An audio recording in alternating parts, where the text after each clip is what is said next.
Tapi kalau memang penanganan COVID-19 ini ternyata semakin masif, semakin luas, maka kemungkinan pelaksanaan pilkadanya akan ditunda untuk tahun 2021, yaitu di opsi 6 bulan di bulan Maret atau 12 bulan di bulan September 2021.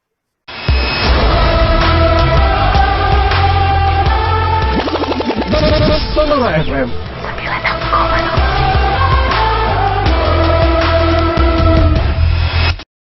Dan untuk kesempatan kali ini, kita akan membahas tentang bagaimana sih dinamika dari pemilihan kepala daerah atau Pilkada 2020 di tengah pandemi COVID-19. Nah, jadi nanti di sini saya juga tidak akan sendirian, karena kita akan tersambung dengan Bapak Dedi Triadi selaku Ketua KPU Kota Bandar Lampung. Nah, pasti akan seru banget kan, Tribuners? Dan Tribuners juga di sini dapat berpartisipasi untuk mengirimkan pertanyaan melalui kolom komentar yang ada di Facebook Tribun Lampung. Oke. Nah, sekarang kita sudah tersambung dengan Pak Dedi Triadi. Halo, selamat pagi, Bapak. Selamat pagi, Mbak. Gimana nih, Pak, kabarnya? Halo, selamat pagi. Baik. Hari ini terpaksa work from office hari ini. Oke. Jadi kalau sekarang itu KPU Kota Bandar Lampung itu kerjanya WFH ya, Pak? Ya, kita sudah ada instruksi dari KPU RI bahwa menanggapi pandemi, sebagian kita diminta untuk bekerja di kantor, ada sebagian juga di rumah. Jadi kita sistem piket, karena memang status di Bandar Lampung kan masih tanggap darurat. Oke, jadi untuk kesempatan kali ini kita akan membahas tentang dinamika Pilkada 2020 nih Pak. Nah, sebelumnya saya akan memaparkan terlebih dahulu data yang kami peroleh dari Dinas Kesehatan Provinsi Lampung. Oke. Di mana di sini ada 26 orang yang positif COVID-19, kemudian 52 orang PDP dan juga 2.817 ODP. Nah, ini menurut Pak Dedi sendiri nih Pak, selaku Ketua KPU Kota Bandar Lampung ini seperti apa? Ya, memang kita cukup prihatin ya bahwa pandemi COVID-19 ini udah bukan hanya terjadi di luar negeri, tapi udah sampai di Kota Bandar Lampung. Dan memang dengan data yang dilansir oleh gugus tugas ya, Dinas Kesehatan, bahwa sudah 21 ya, dan memang yang meninggal sudah 5 kan. Nah, mensikapi itu memang KPU Bandar Lampung menindaklanjuti surat edaran dari KPU RI. Kita bekerja di kantor itu dengan sistem piket, khususnya KPU Kota Bandar Lampung itu dalam 5 hari kerja itu setiap staf dan komisioner maupun kasubag itu bekerja 1 hari masuk, 1 hari off. Tapi selain itu memang kita sudah membuat protap ya berdasarkan anjuran dari WHO untuk bekerja. Selain saya ini harusnya pakai masker ya, tapi karena ini live, ini kita sehari-hari kita bekerja di kantor, selain memang menggunakan masker, sudah itu dengan social distance-nya, sudah itu juga ada penggunaan hand sanitizer, dan kita hampir setiap pekan, 1 minggu sekali, itu ada penyemprotan disinfektan di kantor KPU. Kalau untuk kaitannya dengan pilkada gitu Pak, pilkada yang sejatinya akan dilaksanakan pada tahun ini 2020, itu akan bagaimana Pak kelanjutan nasibnya? Akan tetap dilaksanakan atau bagaimana? Ya, tadi mensikapi perkembangan pandemi COVID-19 itu, awalnya adalah KPU menerbitkan surat edaran dari KPRI itu nomor 285 terkait dengan penundaan tahapan yang kita tunda kemarin sebelum ditunda pilkada, karena memang KPU yang bersentuhan langsung dengan publik ya, itu kan kita ada penyelenggara kita dimulai dari ad hoc, yaitu panitia pemilihan kecamatan yang jumlahnya 5 orang setiap kecamatan, dan di bawah itu ada namanya panitia pemungutan suara PPS.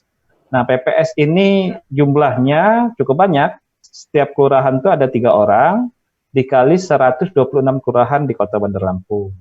Nah, tugas PPS ini yang sebenarnya langsung bersentuhan dengan publik, bersentuhan langsung dengan masyarakat.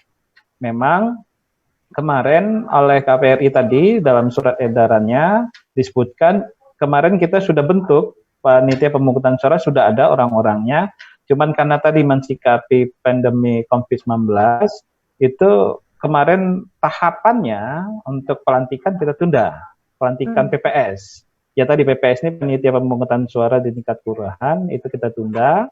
Selanjutnya memang kita nonaktifkan juga panitia pemilihan kecamatan PPK karena instruksi dari KPRI itu ada 3 tahapan penting yang langsung bersentuhan dengan publik ya.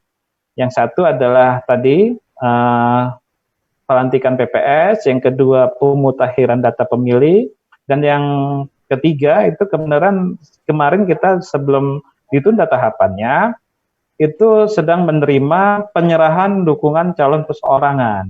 Ada 2 pasang calon perseorangan.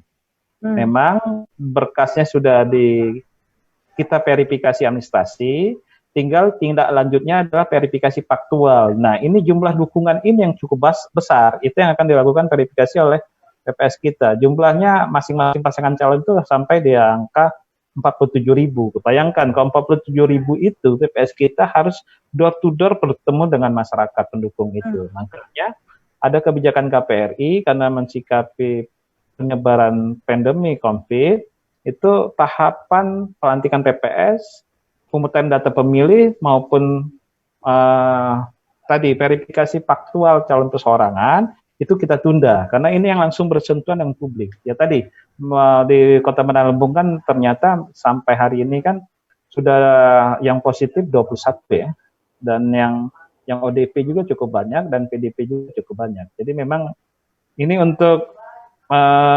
mencegah dan memutus mata rantai penyebaran COVID itu yang dilakukan oleh KPU. Oke. Jadi kemarin juga sempat ada kabar gitu Pak untuk memunculkan 3 opsi waktu pelaksanaan pilkada. Itu bisa diceritakan lebih lanjut nggak tuh Pak? Ya, memang status tanggap darurat di KPU seluruh Indonesia itu ada 270 provinsi, kabupaten, dan kota yang melaksanakan pilkada. Memang dalam pelaksanaan pilkada serentak itu di dalam Undang-Undang 10 tahun 2016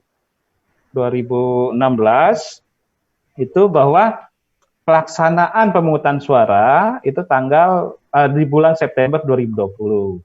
Nah, mensikapi itu memang KPRI membuat skenario. Ada penundaan yang dilakukan oleh KPRI itu mulai dari penundaan 3 bulan. Penundaan 3 bulan itu pemungutan suaranya digeser, tadinya bulan September menjadi bulan Desember. Yang kedua adalah penundaan yang skenarionya ada 6 bulan, yang tadinya bulan September menjadi bulan Maret, atau opsinya itu 12 bulan, yaitu September 2020. Memang ada perkembangan terakhir dari KPRI, ada kesepakatan Komisi 2 dengan KPRI dan pemerintah, khususnya Mendagri. Itu kesepakatannya adalah menetapkan pelaksanaan pilkada lanjutan istilahnya ya. Pilkada lanjutan itu tanggal 9 Desember 2020. Namun dalam risalah rapatnya itu disebutkan karena status tanggap darurat nasional yang ditetapkan oleh Badan Nasional Penanggulangan Bencana itu sampai tanggal 29 Mei. Jadi dalam pelaksanaan yang penetapan kesepakatan 9 Desember itu akan dibahas kembali, akan dirapatkan kembali setelah status tanggap darurat tanggal 29 Mei itu. Jika penanganan COVID-19 ini bisa diatasi dalam beberapa bulan ke depan, maka pilkada lanjutkan itu dilaksanakan tanggal 9 Desember 2020. Tapi kalau memang penanganan COVID-19 ini ternyata semakin masif, semakin luas, maka kemungkinan pelaksanaan pilkadanya akan ditunda untuk tahun 2021, yaitu di opsi 6 bulan di bulan Maret atau 12 bulan di bulan September 2021. Begitu, Mbak. Nah, oke. Nah, jadi untuk masalah pandemi COVID-19 ini juga kan merupakan hal yang baru gitu ya, Pak. Nah, Ya. itu sebenarnya sudah ada payung hukum atau ketentuan tertulis gitu, Pak, dari KPU? Ya, ini kan persoalannya kan persoalan global ya. Dari pandemi ini kan terjadi itu bukan hanya di Indonesia, bukan hanya di Lampung, tapi di 130 negara lebih. Malahan yang paling tertinggi kan terjadi di Amerika. Yang kedua di Italia dan Spanyol. Ini menjadi merubah semua tatanan global, mulai dari persoalan pemerintahan, ekonomi, sosial masyarakat, semuanya berubah. Dan memang dalam sejarah, dalam pelaksanaan pemilu, mulai pasca reformasi 99, itu belum pernah terjadi pemilu itu ditunda. Pernah terjadi pilkada ditunda, yaitu pilkada di Kabupaten Sitoli-Toli. Di salah satu Pulau Nias, itu karena bencana alam ya. Jadi itu pernah ditunda. Tapi kalau dalam pelaksanaan pilkada maupun pemilu, itu tidak ada, tidak pernah terjadi ya. Memang dalam regulasi itu ada dua hal karena kondisi post Meyer ya. Ini kan sebenarnya bencana non alam. Bencana non alam itu bisa diputuskan oleh KPU kalau yang terjadi di sebagian, misalnya KPU Bandar Lampung terjadi pandemi di seluruh sebagian atau seluruh kecamatan, itu mengusulkan ke KPU provinsi mengusulkan ke KPRI. Nah, ini terjadi di seluruh Indonesia. Dari 34 provinsi, dari 514 kabupaten kota, itu 34 provinsi sudah semuanya ada pandemi COVID-19, malahan hampir di 200 kabupaten kota se-Indonesia itu terinfeksi semua. Jadi memang ini persoalannya sangat serius, karena kalau mensitir dalam bahasa politik, yang terpenting dari politik itu adalah kemanusiaan. Ini adalah menyelamatkan hidup hajat orang banyak, yang kita utamakan adalah kepentingan masyarakat, kesehatan masyarakat, karena memang tujuan dari demokrasi maupun tujuannya dari pemilu itu adalah mensejahterakan masyarakat. Ini persoalan yang terjadi di seluruh Indonesia. Begitu, Pak. Jadi payung hukumnya sendiri itu sebenarnya sampai saat ini sudah ada atau belum, Pak? Nah, ini memang untuk penundaan kewenangan KPRI itu hanya menunda tahapan. Tadi yang disebutkan tahapannya, yaitu pelantikan PPS yang kita tunda. Yang kedua adalah pemutaran data pemilih. Yang ketiga, verifikasi calon perseorangan.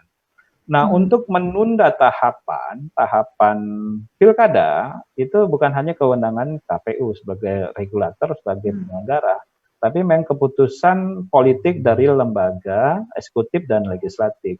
Nah, untuk menunda tadi, yang kita tunggu sama-sama semuanya, baik KPU maupun masyarakat, adalah satu, yaitu dasar hukumnya. Dasar hukumnya adalah Perpu. Karena menggeser di dalam undang-undang tadi, di Undang-Undang 10 tahun 2016 di pasal 201 itu disebutkan bahwa pelaksanaan pilkada tahun 2020 adalah bulan September 2020. Nah, kalau menggeser bulan Desember, menggeser bulan apalagi tahun, itu harus melakukan revisi atau harus mengeluarkan peraturan pengganti undang-undang Perpu. Itu yang kita tunggu sekarang. Oke. Dan itu untuk adanya opsi waktu penundaan itu kan jangka waktunya agak lumayan lama gitu ya, Pak. Ya. Itu kira-kira digunakan oleh KPU ini sebagai melakukan upaya apa? Ya, memang supaya kita tetap produktif ya, dalam arti walaupun pelaksanaan pilkada itu ditunda, dengan memang surat edaran terakhir dari KPRI, kita untuk pelaksanaan pilkada itu terutama untuk kegiatan maupun pertanggungjawaban anggaran itu cut off ya. Cut off itu dalam arti sampai terakhir pertanggungjawaban anggaran dan kegiatannya itu di tanggal 30 April. 30 April itu. Nah, memang selama menjelang itu di KPU Kota itu masih ada kegiatan kita menyelesaikan pertanggungjawaban anggaran, sudah itu kita menyelesaikan juga yang agak tertunda kemarin adalah pemetaan TPS. Karena jumlah pemilih kita, jumlah mata pilih ya, berdasarkan data DPT Pileg pemilu terakhir tahun 2019 itu 638.174. Memang ada penambahan dengan DP 4-nya, itu kemungkinan ada kenaikan jumlah pemilih itu sekitar 10-20%. Nah, ini yang kita lakukan sebenarnya, selain yang tadi menunda kegiatan yang bersentuhan dengan publik, yang tadi kita melakukan social distance maupun physical distance, kita juga bekerja di belakang layar. Bekerja di belakang layar ini satu yang kita sedang rapihkan, yaitu data pemilih. Yang kedua, kita juga lagi pengembangan jaringan, terutama untuk arsip dan dokumentasi pemilu ya. Itu kita sedang membangun jaringan server dan juga aplikasi untuk alat bantu dalam pemutaran data pemilih. Karena memang KPU Kota sudah punya aplikasi Gerbang Demokrasi. Ini sebenarnya dengan pandemi COVID-19 ini sangat membantu kita. Karena ini saya contoh salah satunya, ini aplikasi kita. Ini aplikasi kita yang akan membantu terkait dengan tidak bersentuhan langsung kepada publik, tapi ini bisa membantu sebagai tugas-tugas tahapan pemilu. Itu diluncurkan sejak kapan, Pak? Kalau aplikasi Gerbang Demokrasi ini, itu udah kita luncurkan pada Januari yang lalu. Tapi memang kalau dilihat nih, aplikasi kita ini udah diverifikasi dan sudah bisa di-download itu di Play Store di Android. Tinggal dicari, di searching di Gerbang Demokrasi, tapi memang fungsi tool dan menunya itu baru dalam pengembangan ya, karena ini kerjasama aplikasi ini, kerjasama antara KPU Kota Bandar Lampung dengan jurusan ilmu komputer Fakultas MIPA Unila. Salah satunya memang yang kita sedang kembangkan, selain tadi untuk pemungutan data pemilih, sudah itu kita juga membuat namanya peta TPS digital, sudah itu bisa juga untuk ada namanya pemetaan data itu dengan elektronik coklit, yaitu e-coklit, dan yang terakhir memang untuk e-rekap. Nah, ini sebenarnya aplikasi ini sangat membantu kita nanti. Kalau memang pandemi ini terus berlangsung, karena wacananya termasuk dalam Perpu itu juga untuk mengurangi kontak langsung kepada pemilih, kepada masyarakat, memang sekarang penggunaannya adalah aplikasi dengan penggunaan teknologi. Mungkin itu, Mbak. Oke, jadi sekarang Bapak kita akan membacakan terlebih dahulu. Ini ada beberapa pertanyaan yang masuk dari Tribuners sekalian. Oke, pertanyaan pertama ini datang dari Satrio Dwi. Pertanyaannya Pak, seandainya wabah ini selesai 3 tahun mendatang, gimana kira-kira nasib pilkada kita? Bagaimana tuh Pak? Ya, ini bahasanya memang ini skenario terburuk ya, terburuk ya. Kalau melihat dari penanganan pandemi COVID-19 yang sempat pertama terjadi di Wuhan, itu kan lockdown-nya, itu benar-benar ya, itu full kurang lebih sekitar 90 hari. Karena sampai hari ini kan boleh katakan yang terinfeksi, datanya terakhir itu kan grafiknya udah menurun. Yang hari ini kan di Indonesia itu boleh katakan untuk penanganan COVID-nya ini sebenarnya kan seperti kayak gunung es ya. Yang dipublis setiap hari itu, yang diupdate itu kan karena keterbatasan alat untuk pengetesnya ya, terutama PCR dengan tes rapid-nya kan. Memang sebenarnya data yang terinfeksi kan sampai hari ini kan grafiknya selalu terus naik ya.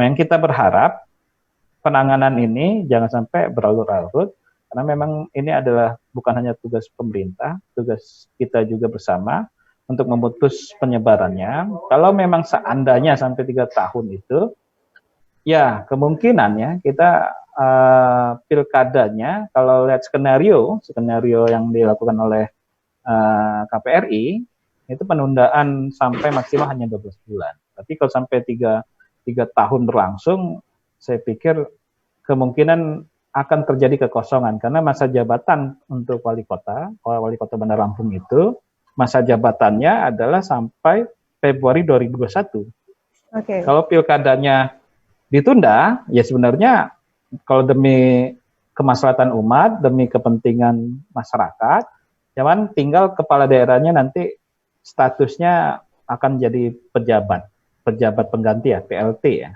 Itu ditunjuk oleh gubernur dan disetujui oleh Kementerian Dalam Negeri.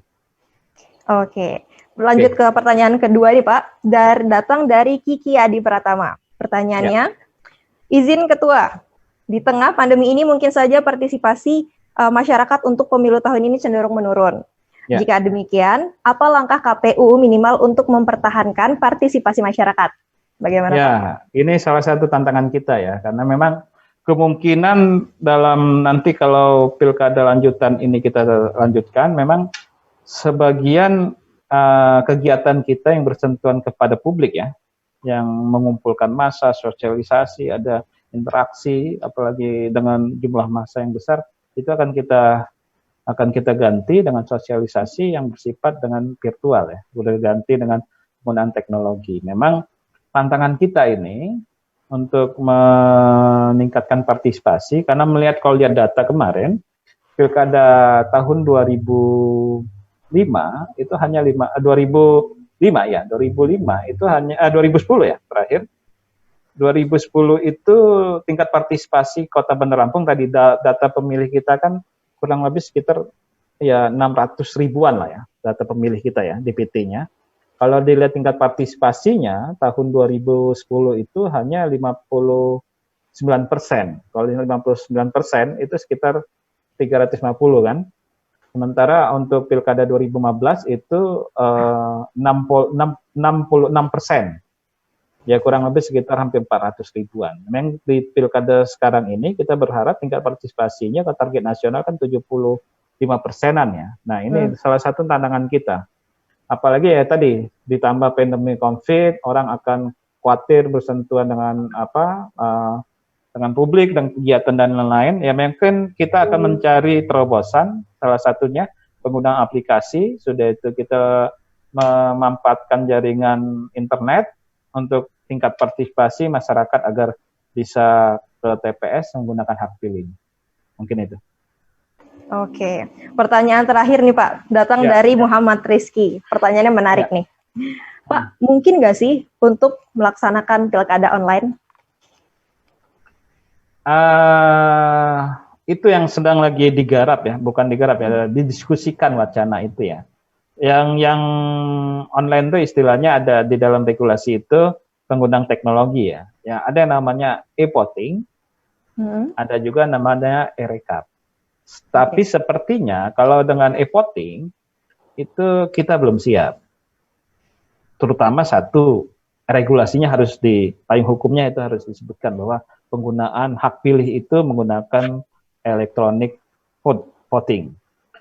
Dia harus mempersiapkan infrastruktur, sudah itu harus menyiapkan teknologi dan banyak sekali. Dan itu secara teknologi ada, tapi secara kesiapan infrastruktur kita itu belum siap. Tapi yang paling memungkinkan, yang paling bisa adalah dengan e-rekap. E-rekap itu penggunaan hak pilihnya masih dengan cara manual, yaitu mencoblos mendatang TPS, tapi penghitungannya itu dilakukan secara elektronik. Nah itu sebenarnya aplikasi kita tadi, aplikasi yang ada di Gerbang Demokrasi yang sudah ada di Play Store itu, kita sudah mendesain dengan elektronik rekapitulasi tadi, e-rekap. Jadi bukan e-voting ya, tapi e-rekap yang bisa kita lakukan. Oke, ya. Itu tadi hasil dari pertanyaan dari Tribuners sekalian. Ya. Nah, untuk sebelum kita menutup kesempatan kali ini, Pak Dedi boleh nggak nih Pak, menyampaikan satu atau dua patah kata gitu untuk para Tribuners sekalian di tengah pandemi COVID-19 ini? Ya, bahwa ya di saat kita menghadapi pandemi COVID ini, di sini butuh katakanlah kesadaran kita bahwa menghadapi ini kan tantangannya adalah kalau memang kita tidak bisa membantu ya seperti tenaga medis, kita hanya supaya yang kita lakukan adalah kita supaya tidak menyebarkan sebagai carrier pembawa kepada orang lain. Ya salah satunya memang ya ikuti himbauan pemerintah, yaitu kalau memang tidak penting-penting amat keluar dari rumah, yang kedua menggunakan masker, yang ketiga memang harus sering cuci tangan, yaitu yang kita sedang lakukan, yaitu minimal yang bisa kita lakukan lah untuk memutus mata rantai agar penyebaran ini tidak semakin meluas. Memang saya sendiri sebagai pribadi ya boleh katakan ya tidak bisa melakukan hal yang lain, hanya mencegah supaya jangan sampai tertular, jangan sampai menyebar kepada keluarga dan lain-lain. Mungkin itu. Oke. Berarti jaga kesehatan, jaga kebersihan gitu ya, Pak? Ya, betul. Oke. Terima kasih banyak Pak Dedi atas kesempatan juga waktunya. Semoga rencana kita yang sudah dibuat itu bisa berjalan dengan lancar.